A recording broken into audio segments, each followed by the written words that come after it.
দিয়েছেন, ইঁদুরের বাচ্চার মতো চুবায়া চুবায়া আল্লাহ তাআলা মেরেছেন। ওই আল্লাহ আমাকে সহি সালামতে রাজ দরবারে নিয়ে এসেছে।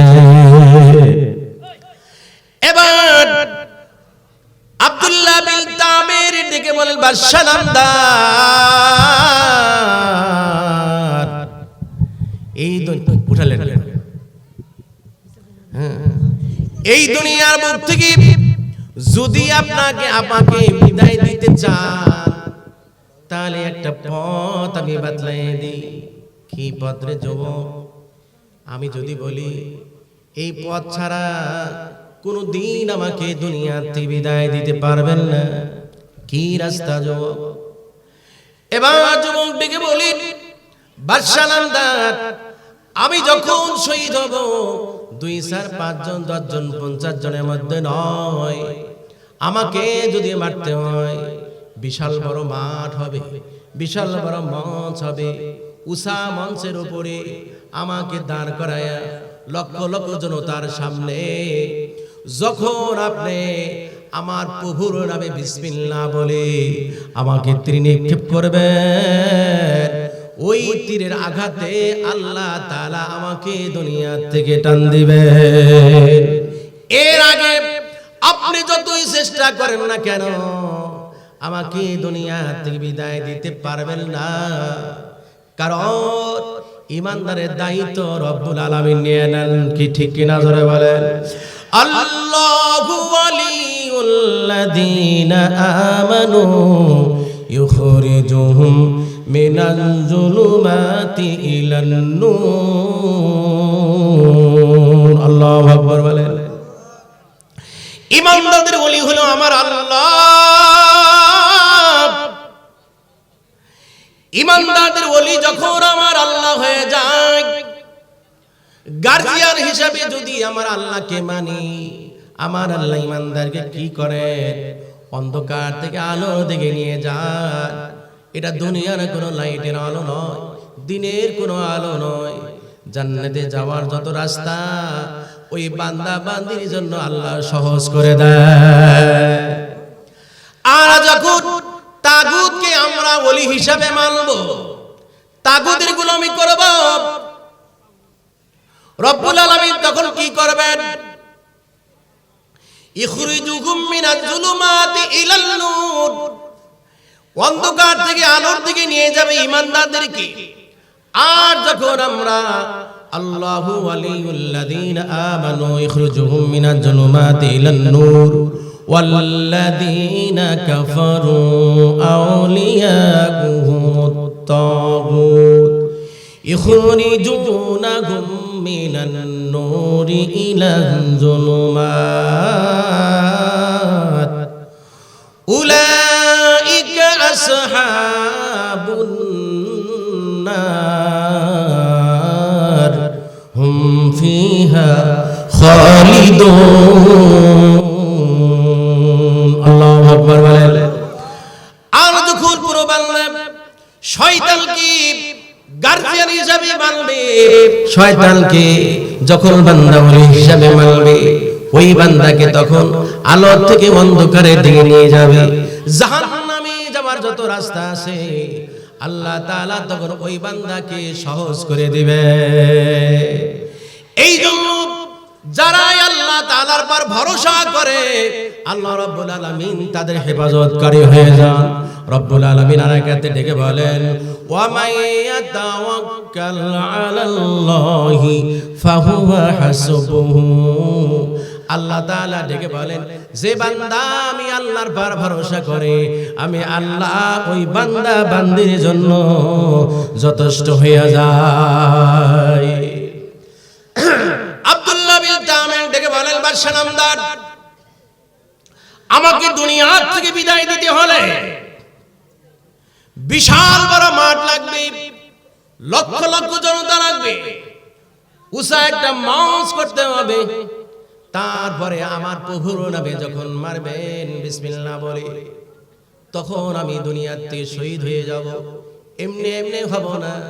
কিতাবের মধ্যে লেখছে কেন ছেলেটা বলে দিল, নিজের মরণের কথা কি জন্য বলে দিল। এর দ্বারা বোঝা যায় ইমানদার যারা ওলি হয়ে যায় দুনিয়ার বুকে তারা থাকতে চায় না, কারণ এপারে মরণ ওপারে জান্নাত। যারা দিনের রাস্তা শহীদ হয় তারা মরে না, আল্লাহ নিজে বলছেন তারা মরে না। কে বলছেন জোরে বলেন?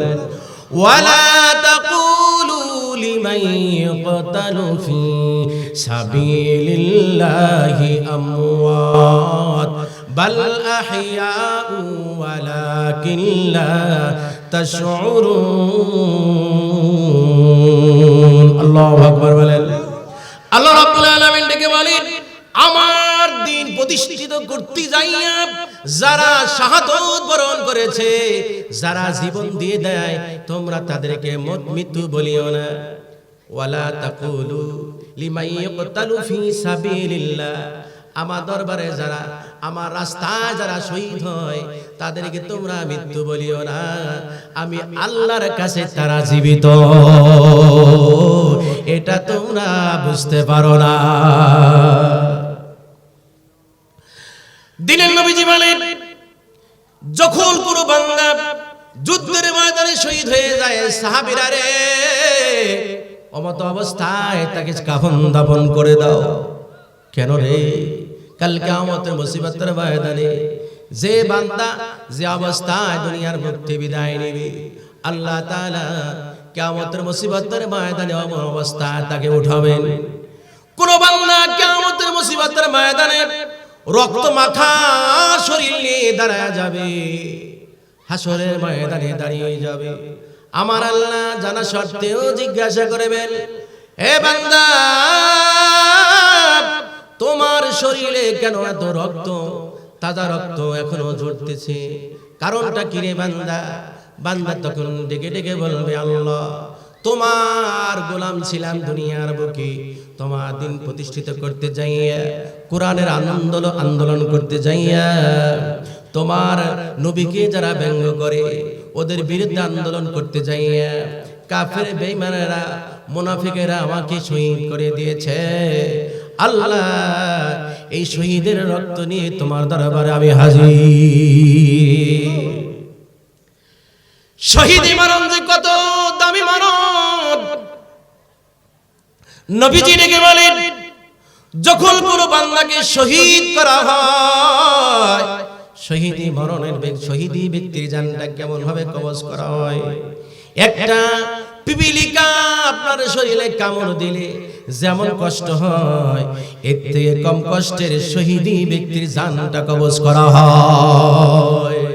আল কোরআনের সৈনিক আমি, নেই কো পরাজয়, এক আল্লাহর গোলাম আমি, এই তো পরিচয়, এই তো পরিচয়। সবাই বলুন, আল কোরআনের সৈনিক আমি, নেই কো পরাজয়, এক আল্লাহর গোলাম আমি, এই তো পরিচয়, এই তো পরিচয়। আমাদের পরিচয় কি? আল্লাহর গোলাম। কার গোলাম ধরে বলেন? কোরআন হাদিসি শাসনতন্ত্র রাসূল আমার নেতা, উৎসাহ আমার চির অমলার ইতিহাসে বীর গাথা, এক আল্লাহ ছাড়া আমার দিলে, এক আল্লাহ ছাড়া আমার দিলে নেই কোনো ভয়, নেই কোনো ভয়, এক আল্লাহর গোলাম আমি, এই তো পরিচয়, এই তো পরিচয়। আল কোরআনের সৈনিক আমি, নেই কো পরাজয়, এক আল্লাহর গোলাম আমি, এই তো পরিচয়, এই তো পরিচয়। কোরআন হাদিস শাসনতন্ত্র রাসূল আমার নেতা, ঠিক কিনা জোরে কোন? আমাদের নেতা কে? বিশ্ব নবী আমাদের নেতা। নেতা শুধু মাহফিলে বলি কিন্তু কাজে নাই। কোরআন হাদিস শাসনতন্ত্র রাসূল আমার নেতা, উৎসাহ আমার চির অমলার ইতিহাসে বীর গাথা, এক আল্লাহ ছাড়া আমার দিলে, এক আল্লাহ ছাড়া আমার দিলে নেই কোনো ভয়, এক আল্লাহর গোলাম আমি, এই তো পরিচয়, এই তো পরিচয়। আল কোরআনের সৈনিক আমি নেই কো পরাজয়, এক আল্লাহর গোলাম আমি এই তো পরিচয়, এই তো পরিচয়। গোলাম বলে মাথা নামাও নামাজের মাঝে, সেই আল্লাহর সাথে বেঈমানি করো সকাল সাজে, তাকে সকল ক্ষেত্রে না মানিলে, তাকে সকল ক্ষেত্রে না মানিলে কিছুই গ্রহণযোগ্য নয়। এক আল্লাহর গোলাম আমি এই তো পরিচয়, এই তো পরিচয়। আল কোরআনের সৈনিক আমি নেই কো পরাজয়, এক আল্লাহর গোলাম আমি এই তো পরিচয়, এই তো পরিচয়। যুবক ডেকে বলে বাদশা নামদার, আমাকে মারতে হলে চাটিয়াল ময়দানে মাস করতে হবে, লক্ষ লক্ষ মানুষের সামনে আমি বলে দিব আমার জানখানা কেমন করে দুনিয়া থেকে বিদায় হবে, কিভাবে মালাকুল মউত আমার জানটা কবজ করবে, সুরত বলে দেই। চাটিয়াল ময়দানে লক্ষ লক্ষ জনতার সামনে আমাকে টেজের উপরে দাঁড় করাইয়া যখন আপনি আমার আল্লাহর নামে বিসমিল্লাহ বলে, যে আল্লাহর গোলামকে তীর মারলাম, বিসমিল্লাহির রহমানির রহিম বলে যখন তীর মারবেন আমাকে, তখন আমি রক্ত শূন্য অবস্থায় এই দুনিয়া থেকে বিদায় নিয়ে চলে যাব। তাছাড়া যতই চেষ্টা করেন না কেন আপনার রাজদরবার শূন্য হয়ে যাবে, আমার একটা পশমও কাট করতে পারবেন না, একটা পশমেরও ক্ষতি করতে পারবেন না। আমি যখন ঘটনা না পড়েছি, প্রশ্ন করেছি যুবক কেন মরণের কথাটা বলে দিল। বাদশা তো দুনিয়া থেকে বিদায় দিতে পারতেন না, কোনদিনও দুনিয়া থেকে বিদায় দিতে পারতো না, যুবক কেন মরণের কথা বলে দিল? যুবকের টার্গেট আল্লাহ গো, আমি নগ্ন বান্দা তোমার আব্দুল্লাহ বিন তামের, আমার এই গুনাহগারের কারণে তোমার লক্ষ লক্ষ বান্দারা হিদায়াত হওয়ার সুযোগ হবে। কারণ আমাকে যখন বিসমিল্লাহির রহমানির রহিম আল্লাহর নামে যখন তীর মারবে, ওই বাদশার আর খোদাই থাকবে না, খোদাই থাকবে না। দেশের মানুষ তাকে খোদা মানতো, আর যখন খোদাই আমার সৃষ্টিকর্তার নামে খোদার নামে যখন বিসমিল্লাহ বলে তীর মারবে, তার খোদাই ওই জায়গায় শেষ হয়ে যাবে। এই বাচ্চার এই যুবকের সৃষ্টিকর্তা আল্লাহর নামে আমি তীরটা মারলাম যখন বলবে, তার খোদাতে সব দূর হয়ে যাবে। বিসমিল্লাহ বলে যখন ওই যুবককে তীর মারলেন, মারার পর লক্ষ লক্ষ জনতা সবাই কালেমা পড়ে মুসলমান হয়ে যায়। নারায়ে তাকবীর। কালেমা পড়ে যখন মুসলমান হয়ে যায়, বাদশা খুশি না? হ্যাঁ, কেমন খুশি আসহাবে উখদুদ।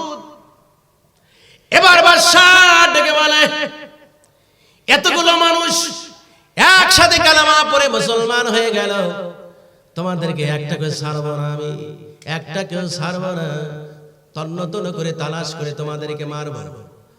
আরে ইমানদাররা এক ব্যাগে ডেকে বলল, বাদশা নামদার, এতদিন তুমি খোদা দাবি করেছো, আমরা বেয়াদবি করতে পারি না। যে আল্লাহর প্রতি ঈমান এনেছি, ঈমান নামক সম্পদ আমরা দিতে রাজি না, জীবন যৌবন সব কিছু দেব, ঈমান নামক সম্পদ আমরা দেব না। বাদশা এবার সৈনিকদেরকে হুকুম করলো, তোমরা গর্ত খনন করো, বিশাল গর্ত খনন করো। এই গর্তের ভিতরে লাকড়ি ফালাও, তৈল দাও, আগুন জ্বালাও, সবাইকে আগুনে ফেলায় মারবো। অতীতেও মারছে, আমার নবীকে জানিয়ে দেন হাবিব, আপনার সাহাবীদেরকে কাফির বেঈমানরা কষ্ট দেয়, আপনাকে কষ্ট দেয়। কত কষ্ট দিয়েছে, নির্যাতন করেছে, আগুনে পুড়ায় মারছে। আপনি দুনিয়া থেকে দুনিয়ার বুকে 70 বছর 70 বছর আগে আসহাবে উহুদের ঘটনা আল্লাহ তাআলা জানিয়ে দিচ্ছেন। হাবিব আমার, দোস্ত আমার, আপনার সাহাবীদেরকে জানিয়ে দেন আসহাবে উহুদের ঘটনা। বড় গর্ত খনন করলো, অনেক ঈমানদারদেরকে আগুনে ফেলায়া দুনিয়া থেকে বিদায় দিচ্ছে। লম্বা চড়া ঘটনা বন্ধু সংক্ষেপ করতেছি। এমত অবস্থায় একজন মহিলার কোলের মধ্যে একজন মাসুম বান্দা আছে। শিশু বাচ্চা কথা বলতে পারে না। মা একবার আগুনে ঝাঁপ দিতে চায়, আবার একবার পিছনের দিকে আসে। ছোট্ট শিশু বাচ্চা বুঝতে পারছে মা আমার জন্য চিন্তা করতেছে, ঈমানের পাওয়ার আছে আমি জানি। মা ইন্তেকাল করতে চায়, কিন্তু চিন্তা ভাবনা করতেছে আমি মা যদি দুনিয়া মুক্তি বিদায় নিয়ে চলে যায়, আমার এতিম শিশুর কি অবস্থা হবে। এই জন্য ওই মহিলা একবার আগুনে ঝাঁপ দিতে চায়, আগুনে যাবে, আর একবার পিছনের দিকে তাকায়। বাদশার লোকজন ধরাধরি করে তাকে আগুনে ফেলায় দিতে চায়। চোখ ভরা পানি, মহিলা চোখের পানিগুলো ছেড়ে দিলেন। বাদশার লোকজন ডেকে বলল, বাদশা মহোদয়, এই মহিলা বুঝি ভয় পেয়েছে, একে ছেড়ে দেন, আমার মনে হয় ঈমানটা ফিরাইয়া দিবে। নাউজুবিল্লাহ বলেন। এবার ওই মহিলা যখন শুনলেন না, না না আগুন দেখে আমি ভয় পাই না, আমার কলিজার টুকরা সন্তানের জন্য ভয়। বাবারে, সন্তান ডেকে বলে, মা আমার চিন্তা করেন না, আমার দায়িত্ব আমার আল্লাহ নিবেন, আমাকে সহ যদি আগুনে ঝাঁপ দেন কোনো টেনশন নাই, আগুনে ঝাঁপ দিতে দেরি, জান্নাতে যাইতে আপনার দেরি হবে না। এবং আমি জানি ঈমান যারা আনবে তাদের প্রতি বারবার পরীক্ষা আসবে। আল্লাহ রাব্বুল আলামিন ঈমানদারদের জান এবং মাল ক্রয় করে নিয়েছেন। যখনই প্রয়োজন হবে তখনই তোমাকে জান এবং মাল দিতে হবে। জানের থেকে মালের মায়া বেশি অনেকের কাছে আসে না নাই, মাল দিতে চায় না, জীবন দিয়ে দেয়, আসে না নাই। বন্ধুরে, মাল আগে পাঠাইতে হবে, তারপরে কিন্তু আপনার জান দিবেন। আহা, জান আর মাল